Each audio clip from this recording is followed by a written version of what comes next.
2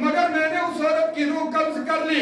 اللہ اکبر۔ رب نے فرمایا اسرائیل دوسری مرتبہ کب آیا؟ عرض کی پروردگار عالم دوسری مرتبہ جب شداد نے دنیا میں اپنی خوبصورت جنت بنائی جس میں دودھ اور شہد کی نہریں جاری کی، جس میں دنیا بھر کا حسن جمع کیا، جب 70 سال میں اس کی جنت تیار ہوئی، وہ جنت کو دیکھنے آیا، ایک قدم اندر تھا دوسرا باہر تھا، تو نے حکم دیا دروازے پر روح نکال لے۔ میں نے کہا پوری زندگی لگائی ہے اس نے، کاش ایک مرتبہ اپنی جنت کو دیکھ لیتا، مگر تیرا حکم تھا روح نکال لی۔ میرے رب نے فرمایا اے اسرائیل اب میری حکمتوں کو بھی سمجھ لے، وہ سمندر میں جو کشتی غرق ہوئی، وہ جو عورت جس کی روح تو نے نکالی، اور گود میں جو بچہ تھا وہ کوئی اور بچہ نہیں، وہی شداد تھا۔